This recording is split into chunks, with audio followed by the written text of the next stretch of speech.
Hey everyone, I'm Matt Friedman, Matt F. the Oracle. It's Friday, November 27th, 2015. We hope that you had a very happy Thanksgiving, and we are thankful to have you joining us for another edition of the College Daily Slant, powered by Pro Football Focus and brought to you by DraftKings.com. This is the PFF radio show dedicated to college football and daily fantasy sports, and we have a great show coming up.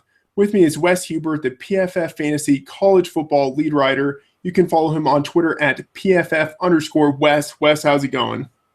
Doing great as always, and I can't believe we're heading into Week 13, and I'm excited to talk about some college football. Yeah, I always love Thanksgiving, and especially Thanksgiving weekend, because you have the NFL on Thursday, and then you have a special day of college football on Friday, and then, of course, more college football on Saturday, and then regular NFL action on Sunday. And this time of the year, there is so much football action. The conference championships are taking shape. Draft eligible prospects are starting to declare. There is so much information to follow. And at Pro Football Focus, we've got you covered with all the football content you can handle. And with the PFF Fantasy Gold Package, you can get it all for only $29.99. All right, Wes, we have reached Week 13. This is really the last full regular season weekend of college football. And it might be my favorite weekend of them all because it's rivalry weekend. We have Ohio State and Michigan, Alabama, Auburn, Oregon and Oregon State, OU, Oklahoma State, and it goes on. All of these important matchups, they mean so much more than just wins or losses, and we get those matchups this weekend. And then, of course, next weekend, we get the conference championships. Now, for a lot of the players, these next 2 weeks will go a long way to determining whether or not they receive certain awards for individual performance. For instance, the Heisman, the Davey O'Brien, the Biletnikoff, and then, of course, there are the conference honors as well, the big one being Offensive Player of the Year. Now, it's harder for the mid-major conference guys to win some of the big national awards, and, of course, there are so many great college players in all of the conferences who don't receive the attention they deserve at the end of the season. So, Wes, let's look at some of these guys right now. In the second half of the show, we're going to get to our DFS plays for Week 13. Right now, though, we are going to focus on our Offensive Players of the Year for the 10 conferences in the Football Bowl subdivision. So, Wes, let's get into it. Let's start with the American Athletic Conference. I think the best of the group of five. Who is your Offensive Player of the Year for that conference? Oh, no doubt the best of the group of five. And if we were looking at this category 2 weeks ago, the selection would have been decided between Paxton Lynch and the guy that I'm going with, and that's Greg Ward Jr. Of Houston. Now, he has missed parts of the last two games with a leg injury, but the way he's played this season is beyond anyone's estimation prior to the season. And you also have to look at Paxton Lynch lost 3 consecutive games, and that's just that's not going to be good. Ward is the guy for fantasy, DFS, and overall player of the year. Of course, you could look at other guys like Keenan Reynolds and Marlon Mack, but he's led the nation this year in his PFF college rushing grade. And that should not be discounted whatsoever. 810 rushing yards and 16 touchdowns on the ground is impressive for a running back, but we're talking about a quarterback here. He has statement wins over Memphis, Cincinnati, Vanderbilt, Louisville, and he's more than just a college quarterback. He's a guy that has the potential to go to the next level. He's one of the most dangerous quarterbacks throwing on the run. And of course, you have to account for him at all times as a dual threat option. He's 11th in the FBS in accuracy percentage and 14th in yards per attempt. So despite his accurate throwing, he's also targeting receivers downfield very effectively. And he's 17th in accuracy percentage under pressure, which is amazing considering that this guy was playing wide receiver last season. And he's definitely, to me, the player of the year in the AAC.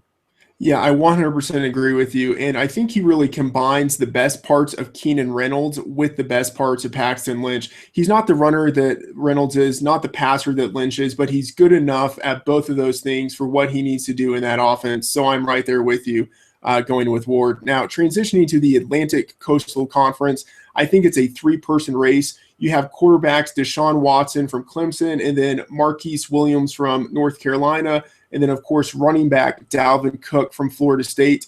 I know that Watson has a higher overall rating at PFF, but I'm going with Williams. And in terms of efficiency, he leads all qualified ACC passers with 9.5 adjusted yards passing per attempt.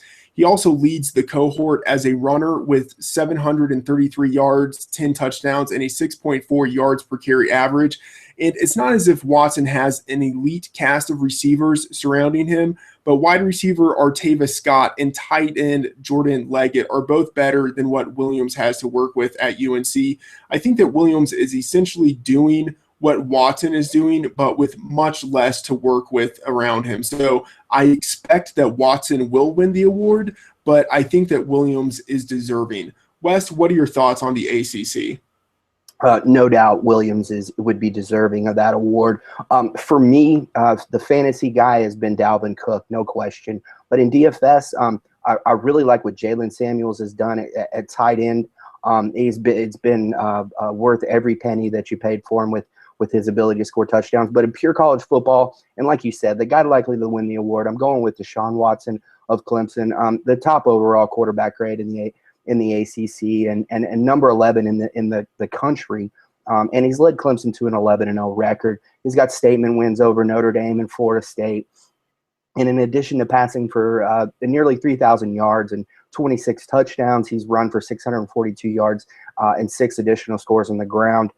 His FBS ranks are number 3 in completion percentage, number 6 in accuracy percentage, number 2 in 20-plus yard touchdowns, which is impressive for for being without Mike Williams this season.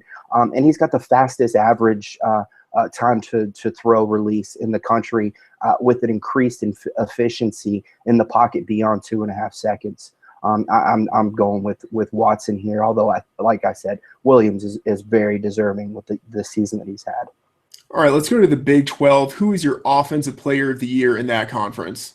Yeah, this is a guy that you obviously are very aware of my love for, and and it's not going to be agreed upon choice, but I'm going with Mason Rudolph. Now, if we're going to talk about value of where you're going to draft in fantasy, Baker Mayfield has been all that and more, but Rudolph tops him there. And for DFS, it's obviously Corey Coleman, but yeah, overall, I'm going with Mason Rudolph.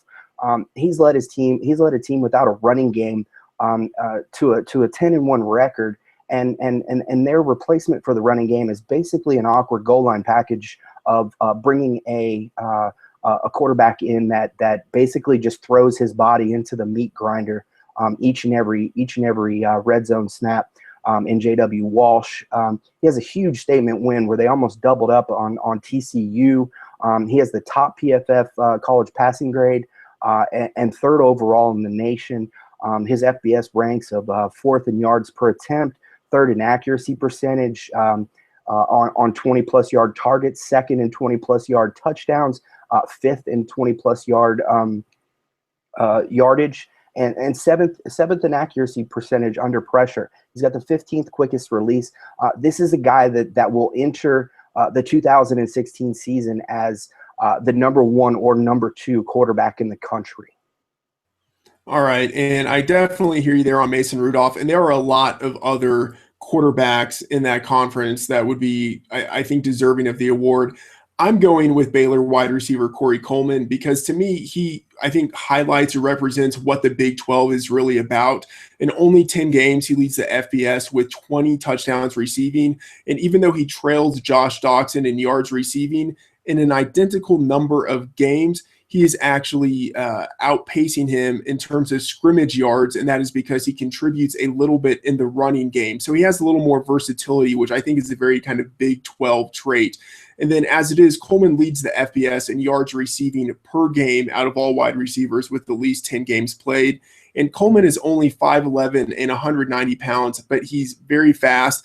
Again, I think he is what the Big 12 is kind of all about. I don't think that he wins the award, but I think he's, representative of the best passing offenses that you will see in the country. So that to me just sort of screams Big 12. Now, going to the Big 10, I think that there's one player and then everybody else, and that's Ohio State running back Ezekiel Elliott. At a minimum, he's one of the best players in the country. Indiana running back Jordan Howard has been impressive, but he has had an injury-impacted campaign. Zeke, he leads the Big Ten in yards and touchdowns rushing. And in a season that always seemed about to spiral out of control for Ohio State, Elliott really held the team together for the first 10 games. He rushed for over 100 yards in each contest. For Ohio State's championship run and its title defense, he has been the most important offensive player on his team, and the Buckeyes are still the most important team in the Big Ten. So I'm going with Zeke, and it's really not even close. Yeah, there's a clear choice, and there's Elliott, and that's it. He grades as the number 2 overall running back in the country. Has the 19th best receiving grade, the 9th best rushing grade, and the most impressive, he's got the top overall blocking grade for running backs. That he's played such a huge role in that offense outside of what he does with the ball in his hands. His blocking grade is 50% higher than number 2 on the list. He's like you mentioned his yardage and his touchdowns in the Big Ten. He's 6th in the FBS with 1,466 yards. And versus Power 5 teams, he's 5th in rushing yards, 2nd in touchdowns, 5th with 3.73 yards after contact per attempt, and he's 6th with 46% of his yardage coming from 15-plus yard runs. The only running back in the entire FBS minimum of 85 pass protection snaps to not allow a single quarterback pressure. His blocking is NFL ready, and it's a shame that we won't see him, probably won't see him defend the title after last year's amazing performance. But and then finally, he did drop a pass in week 11 finally, but he's caught 24 of 25 and has been an emergency guy for his quarterback all season. All right, let's transition to Conference USA. What are your thoughts there? Yeah, for me, we have a sort of a team triple crown domination. For fantasy, it's easily Western Kentucky tight end Tyler Higbee. For DFS purposes, I'm going to go with Western Kentucky Tywan Taylor. But overall, it's Western Kentucky's quarterback, Brandon Doughty, that is likely to get Player of the Year honors. He's number 6 overall and number 5 in passing grades within the PFF college system.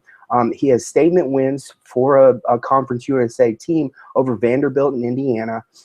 His FBS ranks, he's got the top completion percentage in the country, the top accuracy percentage, the number 12 in yards per attempt. So again, he's accurate, and he's targeting receivers downfield.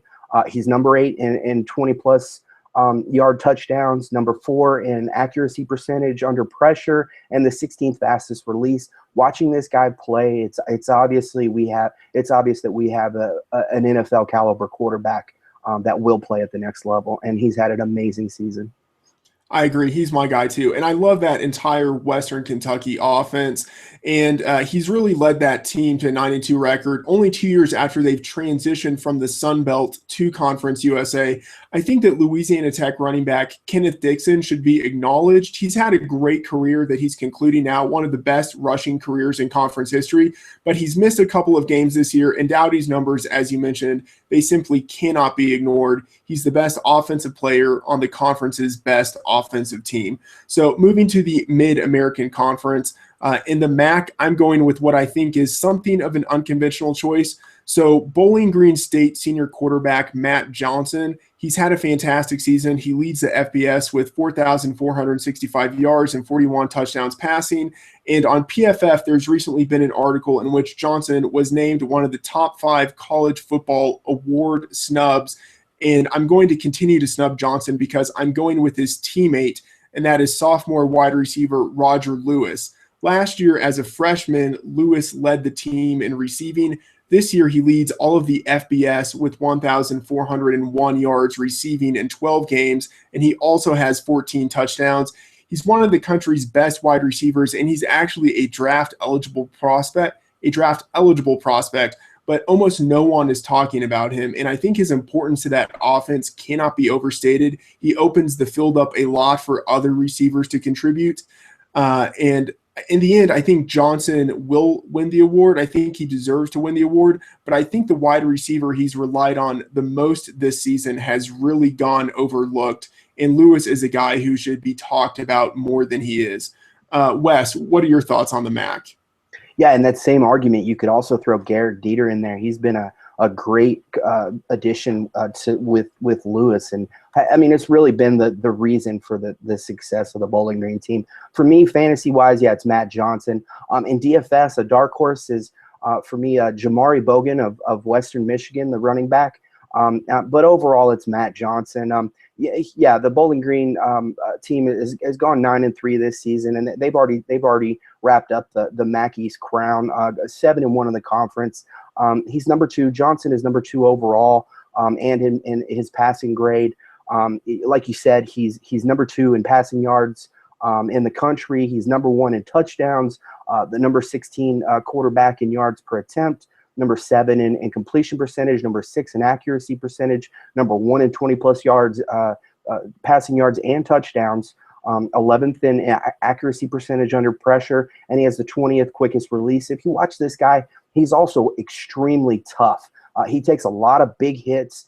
I'm not sure the numbers on that offensive line, but he takes a tremendous amount of hits, and he gets up with a swagger about him that really impresses me.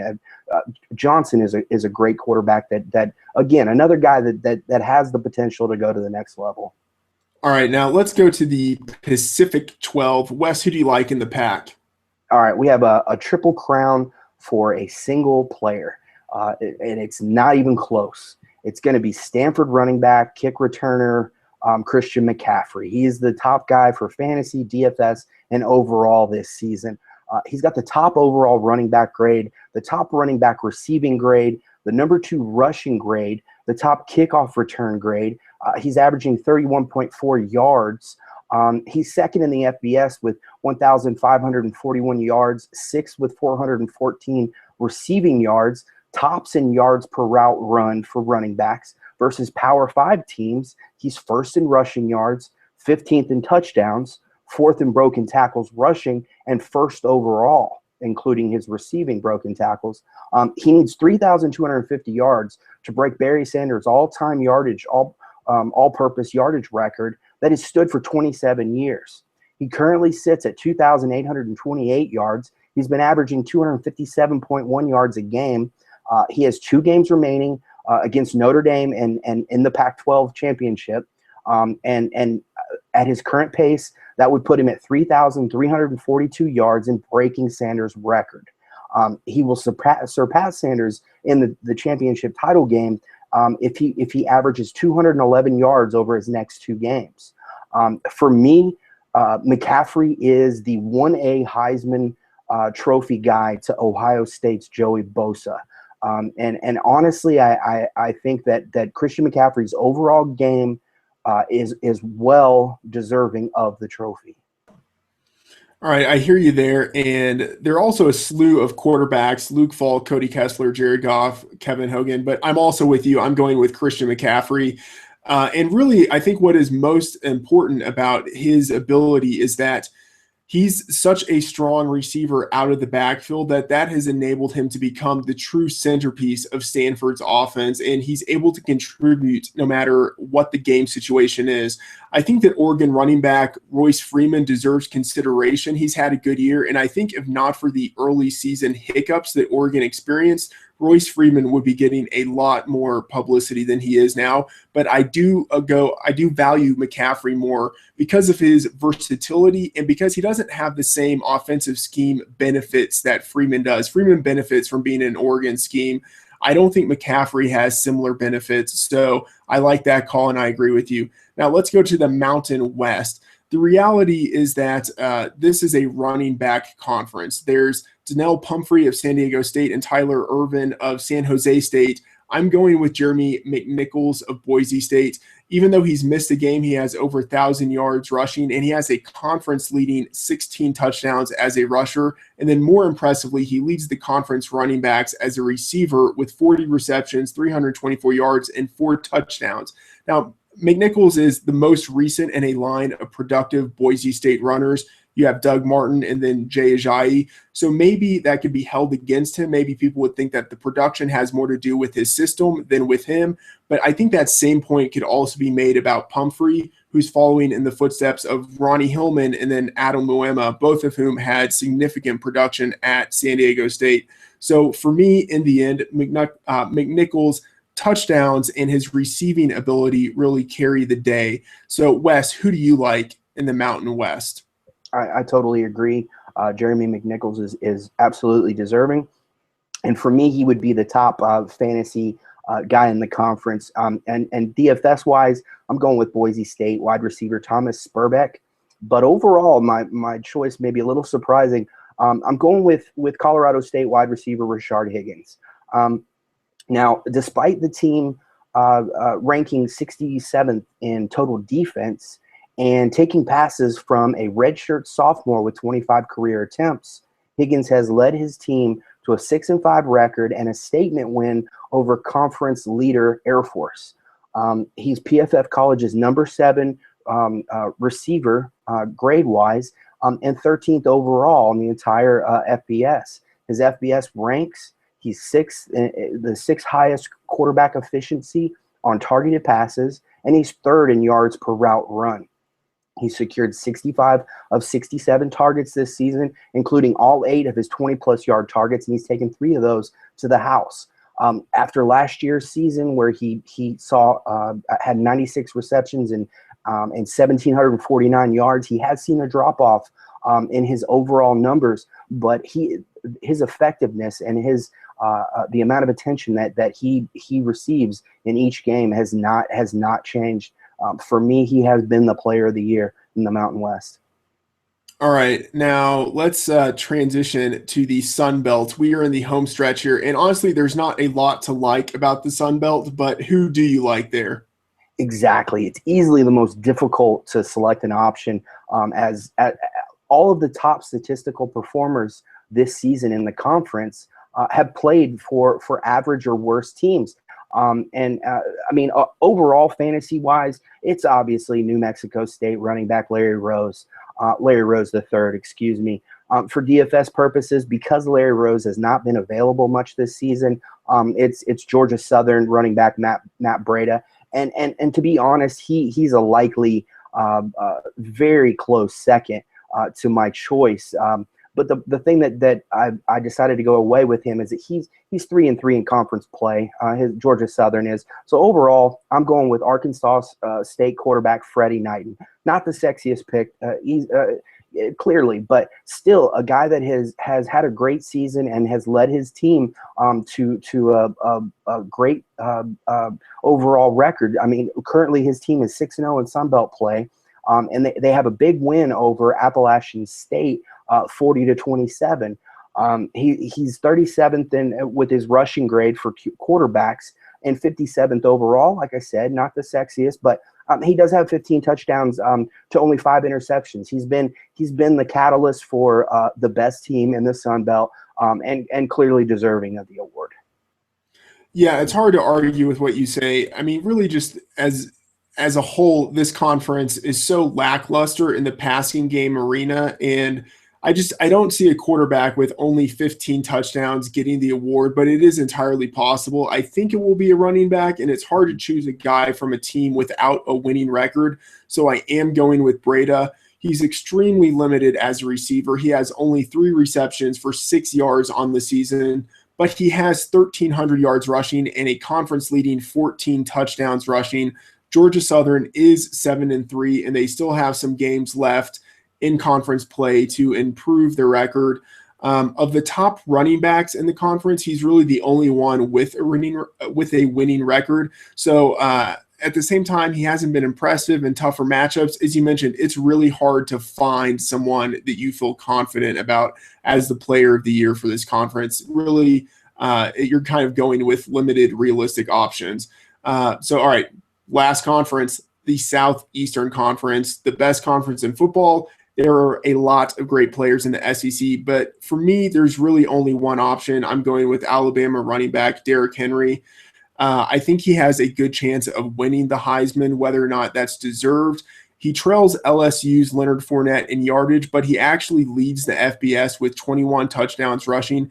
Additionally, unlike Fournette, who has come up short in big moments, Henry has been as consistent as they come. He scored a touchdown in every game this season. He's had at least 50 yards in every game this season. And additionally, in his 8 contests against Power 5 opponents, Henry is averaging just over 27 touches for 172 yards and almost 2 touchdowns per game. So I think good arguments can be made for other players in this conference, but Henry is the key offensive player on the team that right now looks like the favorite to win the national championship. So I'm going with him.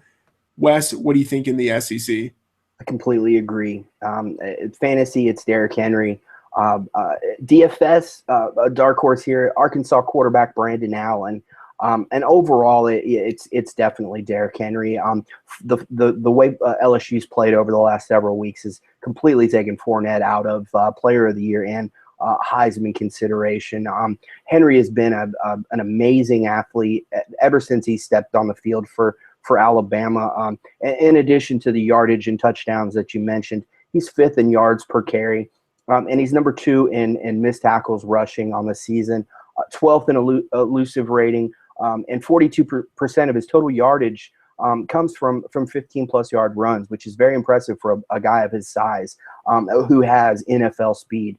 Now, when we talk about the Heisman, I previously said that McCaffrey and Bosa would be my 1A, 1B.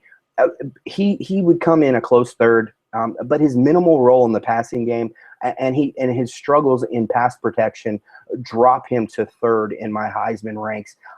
It's not that I don't think he's the best running back statistically this season. It's just that to me, he's not the top overall offensive player, but it's hard to argue with him as the Heisman, to be honest with you.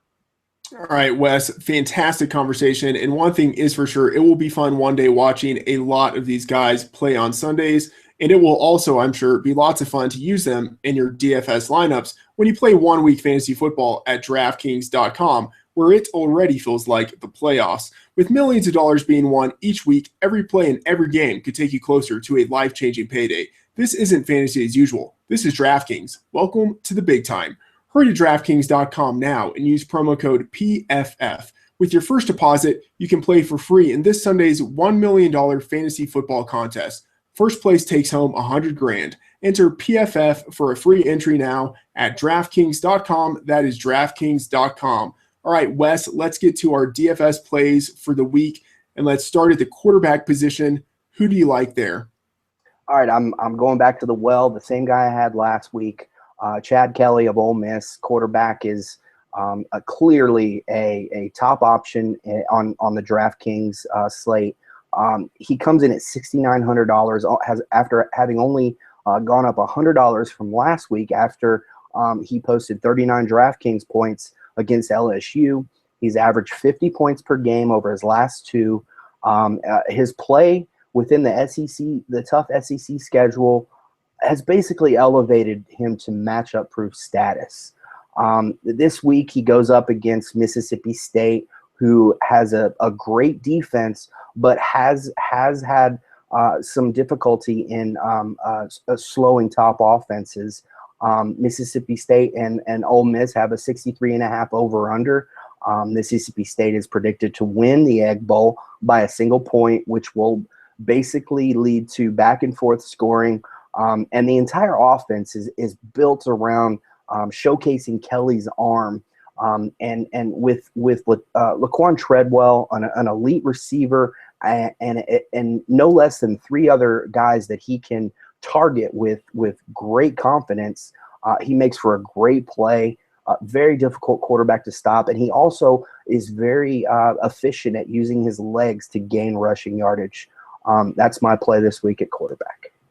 Yeah, I like that a lot. I'm going with Paxton Lynch from Memphis. Memphis has lost 3 straight games after peaking at number 15 in the AP poll, and during that time, Lynch has not been a good quarterback. This week, however, Memphis is a 21.5-point home favorite against SMU. They have a slate-high implied team total of around 47 points.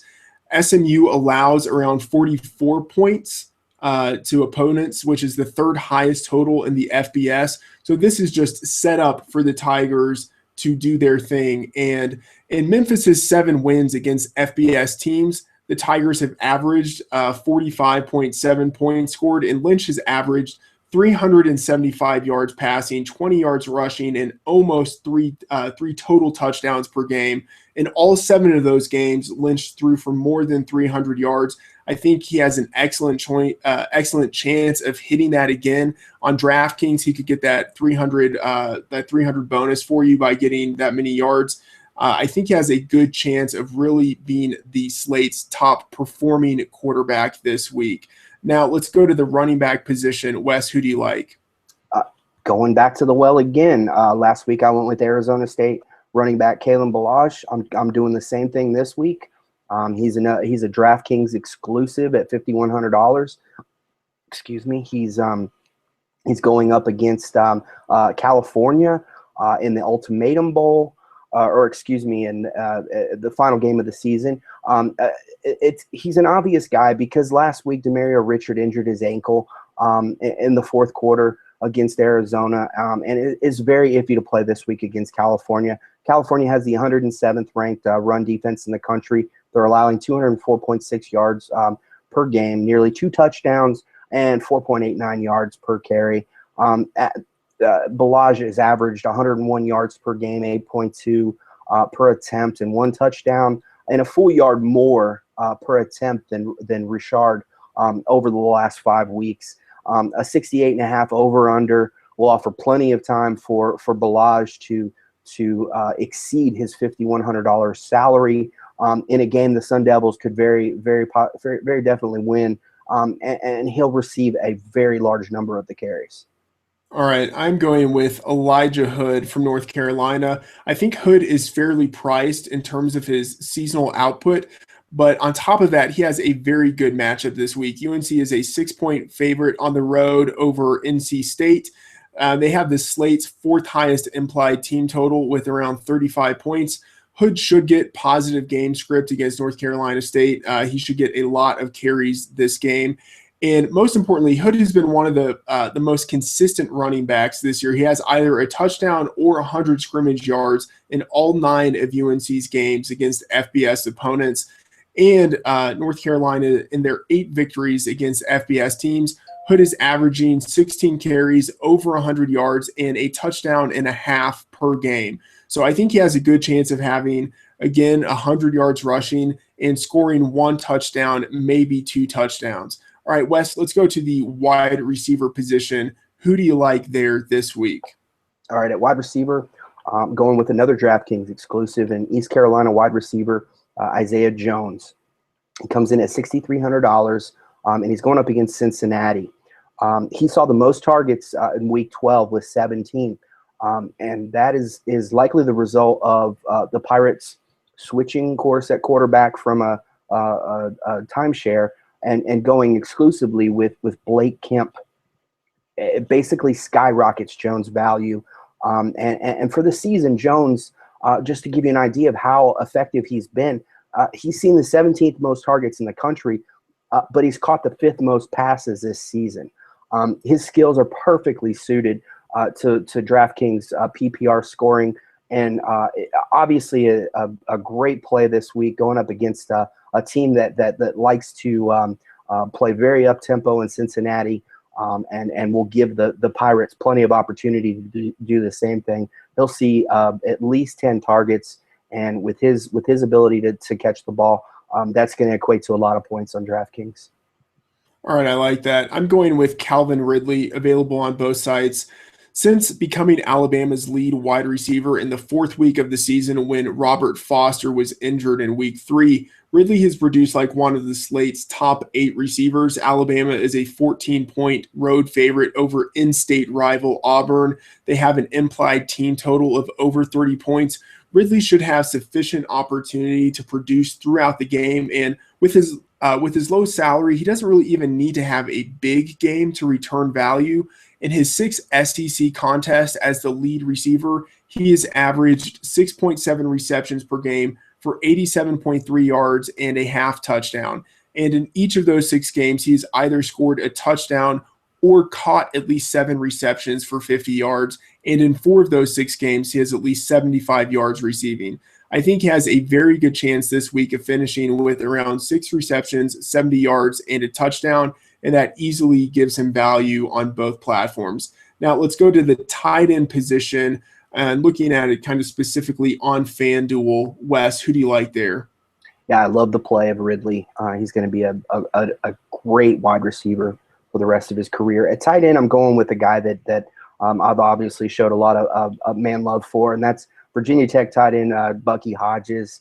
On FanDuel, he's at $3,800 going up against Virginia. They have a 51-point over-under. Virginia Tech is expected to win by 3. A win will give the team bowl eligibility, and it will likely be Hodges' last season with the Hokies, with Frank Beamer leaving at the end of the year. He's said that he will likely go pro, or at least he's leaning in that direction. Since week 7, he's seen the 4th most targets, the 7th most receiving yards, and the 2nd most touchdowns. That's coincided with the return of his quarterback from injury, Michael Brewer. To me, Bucky Hodges is probably the 2nd best tight end for fantasy purposes, behind the guy that you're going to be going with. Right. And it's pretty clear I'm going with Jalen Samuels because I can't help myself. Samuels is highly discounted on both sites considering his production to date. He's a short and thick tight end who doubles as a fullback, H-back hybrid, but he has the productivity of a top 5 wide receiver, and that is because of his versatility. So not only does Samuels lead the team in all receiving categories, he has 58 receptions, 502 yards, and 7 touchdowns, but he is also at this point, really the team's leading runner. He has 50 rushes for 310 yards and 7 touchdowns, again, as a rusher. And that's because NC State's lead running back, Matt Days, is out for the rest of the season with an injury. So again, out of all of the players left, Samuels is the active team leader in yards and touchdowns rushing. So NC State is a 6-point home underdog to UNC. They have an implied team total of just around 30 points. I think throughout the contest, the Wolfpack is likely to feed the ball to its best all-around player. In Samuel's 11 games, he has scored touchdowns in 9 of them. And that's just astounding consistency for a tight end. He's expensive. You do have to pay up for him, but he has been highly consistent this year. So Samuels, I think, has a good chance this week of having at least 5 receptions and at least 5 rushes, maybe more. And I think that could give you around 60 scrimmage yards and a touchdown. And that's not like astounding production, but it's very good production for a tight end. Now, let's go to the flex, looking at DraftKings. Wes, who do you like? At flex, I'm going with Utah running back Joe Williams versus Colorado. At DraftKings, he's $5,300. We're looking at a 49-point over-under, facing the 98th ranked run defense of Colorado. Colorado's allowing 5.11 yards per carry, 193 yards per game to running backs, and have allowed 18 touchdowns on the ground. Following the season-ending injury to Devontae Booker, Williams received 84% of the carries against UCLA in Week 12. We're likely to see a similar workload this week, and Williams has been touted as the fastest guy on the team, and going up against the Colorado defense, we're likely to see his statement game in Week 13. Yeah, I love that call. 100% agree. He's a great play. And I think other guys, are Ronald Jones, and then West Virginia's Rochelle Shell, they would be good flex options. But a guy I'm going with is Divine Redding from Indiana, the backup to the prolific Jordan Howard. Redding has a strong chance to start this week against Purdue. Howard has been dealing with a knee injury all season, and then he exited Indiana's game last week with a knee issue after only 3 carries. Indiana is a 6.5 point favorite on the road over Purdue, and they have the slate's second highest implied team total with 37.5 points. And the 4 games that Howard's injury has caused him to miss time, either part of the game or an entire game, Redding has really stepped in. He's averaged over 20 carries per game, almost 2 receptions per game for 88 yards and a touchdown. So if Howard misses this game, Redding should approach and potentially exceed 20 carries. So I think in week 13, he has a good chance of having around 80 yards, 2 receptions, and a touchdown as long as Howard actually is out of the game. So that would be something to keep an eye on to see if Howard is in or out. And speaking of out, I think it is time for us to peace out. That will do it for this NFL edition of the College Daily Slant. Be sure to tune in next episode for our discussion on college football and, of course, our DraftKings and FanDuel Week 14 plays. You can catch us on PFF Radio, subscribe to the show on iTunes, listen to the show on Stitcher and Blog Talk Radio, and watch the show on YouTube and the Fantasy Sports Network. For Wes Huber on Twitter at PFF_Wes, I'm Matt Friedman, Matt F. the Oracle. Thanks for tuning in.